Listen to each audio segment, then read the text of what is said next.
Hadirin jamaah salat Jumat yang dimuliakan oleh Allah Subhanahu wa ta'ala.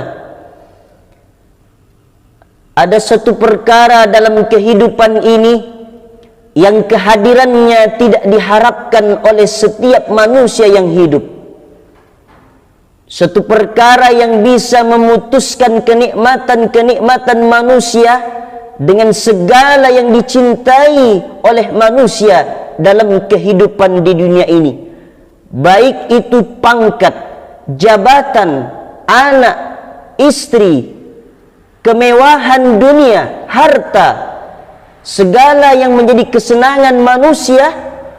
Ketika tiba suatu perkara ini, maka semuanya yang dicari, yang disenangi dalam kehidupan di dunia ini akan ditinggalkan. Apa suatu perkara yang bisa memutuskan kenikmatan itu? Yaitu adalah kematian.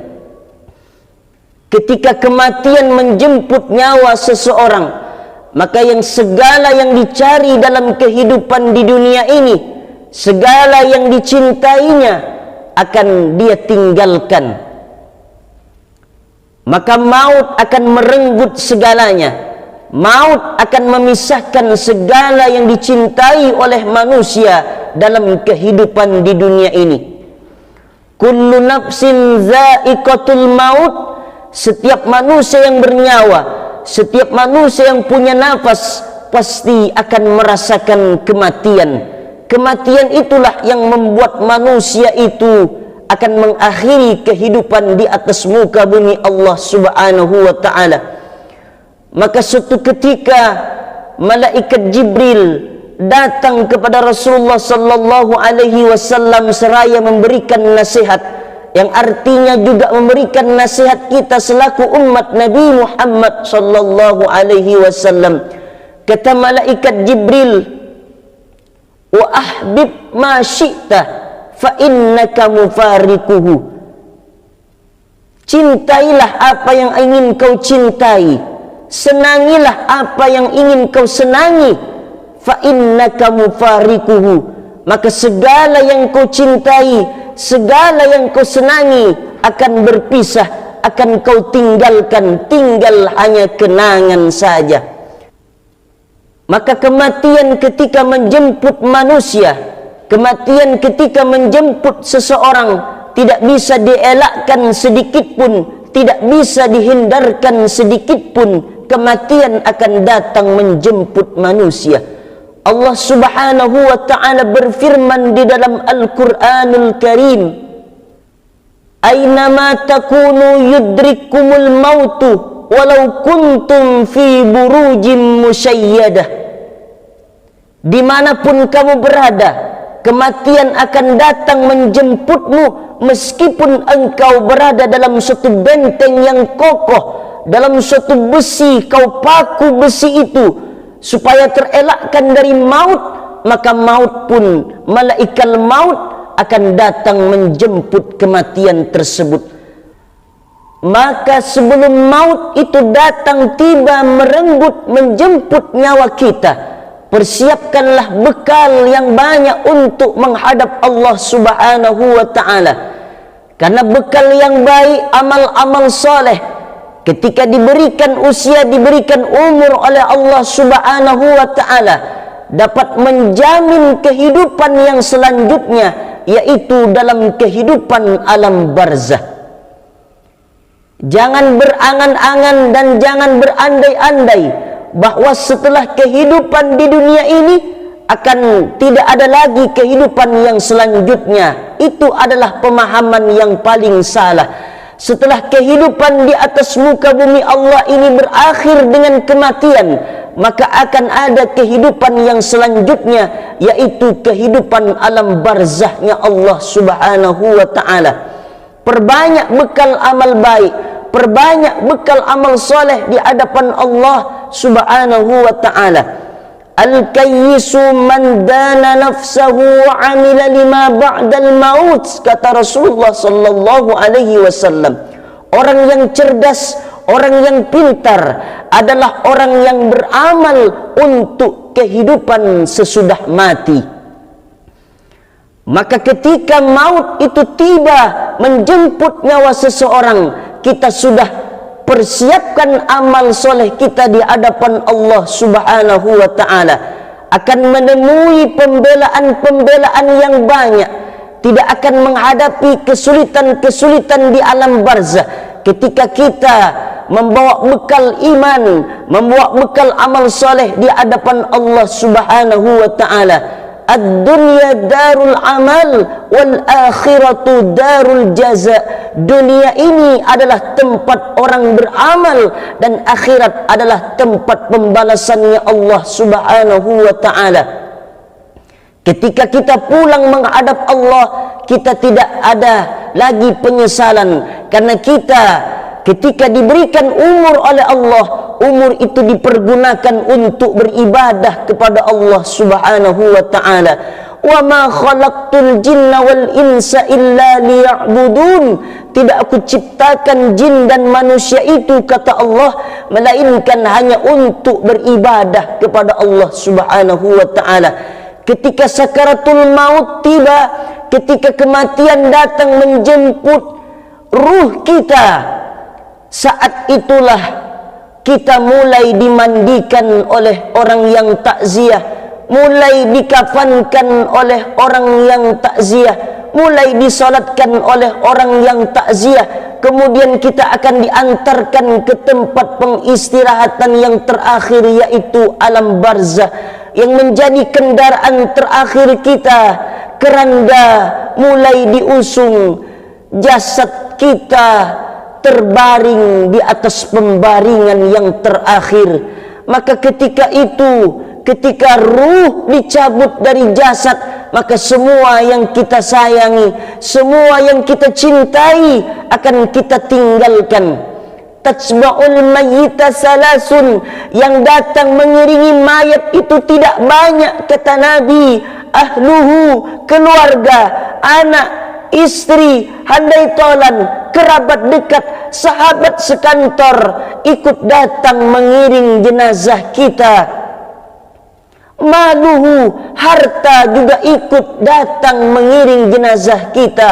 Kendaraan yang mewah, motor yang mewah, hanya ke tempat parkir belaka. Setelah itu yarji'usnani, yang dua akan pulang. Anak yang kita cintai, yang menjadi buah hati belayan jiwa, istri yang cantik yang kita sayangi, yang kita cintai, akan pulang juga meninggalkan kita. Tidak ada yang akan rela menunggu jenazah kita di atas perkuburan. Tidak ada. Itu semua akan meninggalkan kita. Segala yang kita cintai akan kita tinggalkan. Inna lillahi wa inna ilaihi raji'un. Sesungguhnya kita adalah milik Allah Subhanahu wa ta'ala. Harta milik Allah, anak milik Allah, istri milik Allah, jabatan kekuasaan milik Allah. Jangankan harta, jangankan anak, jabatan yang kita miliki, kita pun milik Allah Subhanahu wa ta'ala. Persiapkan bekal untuk menuju kematian yang akan kita lewati bersama-sama. Dunia ini akan kita tinggalkan. Allah Subhanahu wa ta'ala berfirman di dalam Al-Quranul Karim, i'lamu annamal hayatud dunya la'ibu wa lahwu wa zinah.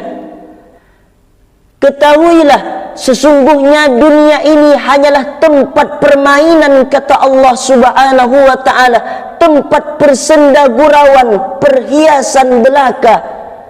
Maka setiap permainan pasti akan ada akhirnya. Walaupun engkau lari dari kematian tersebut, tapi kematian akan datang, akan tiba juga menjemput. Maka seseorang ketika dijemput ruh oleh malaikat maut, tidak terjadi penyesalan di hadapan Allah Subhanahu wa ta'ala. Laula akhartani ila ajalin qarib. Ya Allah, beri aku masa sebentar saja. Kalau aku berikan masa yang sebentar untuk kamu hidup lagi ke dunia, kamu apa? Kata Allah, fa as-saddaqa, aku mau bersedekah, wa akum minas salihin, aku ingin beramal soleh, semuanya hanya tinggal kenangan saja. Pepatah Arab mengatakan, lan tarji'al ayyamul lati madat, waktu yang sudah berlalu takkan pernah terulang kembali. Maka ketika kita meninggalkan dunia ini, hiduplah kita dalam kehidupan yang selanjutnya, yaitu alam barzahnya Allah, alam kuburnya Allah subhanahu wa ta'ala. Di situ ada kenikmatan, di situ juga ada azab Allah subhanahu wa ta'ala. Tapi bagi orang yang membawa iman bekal amal soleh, dia akan mendapatkan kenikmatan dari Allah subhanahu wa ta'ala. Al-qabru raudatum min riyadil jannah, kata Nabi. Kuburnya akan menjadi taman-taman surganya Allah subhanahu wa ta'ala. Orang ini ketika bawa iman bekal amal saleh, maka akan ditemani amalnya. Man anta, kamu siapa? Ana a'maluka saleh, aku adalah amal solehmu waktu di dunia. Naumatal arsh, kata malaikat, tidurlah engkau seperti tidurnya pengantin, berada dalam kenikmatan dari Allah subhanahu wa ta'ala.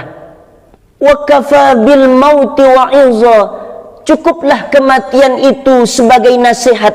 Jadikanlah kematian itu sebagai nasihat untuk kita lebih giat lagi, untuk kita lebih taat lagi beribadah kepada Allah subhanahu wa ta'ala. Ketika kematian itu dijadikan sebagai nasihat, kita tidak akan menggunjing, memfitnah, menipu, menyakiti orang lain. Maka segala sesuatu yang merugikan untuk diri kita di alam akhirat, maka semua akan kita tinggalkan, karena menjadikan kematian itu sebagai nasihat. Orang yang mengingat kematian, hati akan menjadi lembut, hati akan menjadi lunak, hati akan menjadi bersih, hati akan menjadi selalu merasa diawasi oleh Allah subhanahu wa ta'ala. Mati akan tiba, mati akan kita rasakan, mati akan menjemput kehidupan manusia.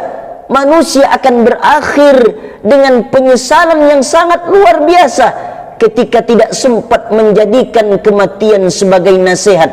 Maka itulah orang-orang yang menyesal di hadapan Allah subhanahu wa ta'ala. Laula akhartani ila ajalin qarib, ya Allah, berikan aku masa sebentar saja, bukan masa 1 tahun, 50 tahun, 10 tahun, tidak, masa sebentar saja ya Allah. Kalau aku berikan engkau hidup lagi di dunia, apa yang ingin kau lakukan? Fa'as-saddaqa, si mayat berkata, aku ingin bersedekah ya Allah. Wa akum minas salihin, aku ingin beramal saleh, aku ingin menolong orang lain, aku ingin sholat berjamaah di masjid, aku ingin beribadah, aku ingin infakkan hartaku di jalan Allah subhanahu wa ta'ala. Tapi sudah menjadi sunnatullah yang lampau, takkan pernah terulang kembali. Pepatah Arab mengatakan, lan tarji'al ayyamul lati madat, waktu yang berlalu tak dapat terulang kembali. Kita jangan berangan-angan, jangan berandai-andai bahwa setelah kehidupan di dunia ini berakhir, tidak ada lagi kehidupan yang selanjutnya. Ada, wahai saudaraku, yaitu kehidupan alam barzahnya Allah subhanahu wa ta'ala. Banyakkan penolong, banyakkan bekal, banyakkan teman nanti ketika jasad kita sudah terbujur kaku di alam barzahnya Allah. Wajah menghadap ke arah kiblat, beralaskan bantal tanah, beralaskan bantal tanah yang basah, bahwa kita hanya menjadi setumpuk daging busuk yang akan menjadi santapan cacing tanah. Maka disitulah amal-amal kita akan kita peroleh.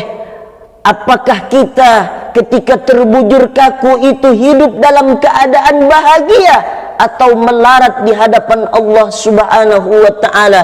Ketika seseorang membawa bekal iman amal solehnya, maka dia akan menjadi teman Man anta, siapa engkau?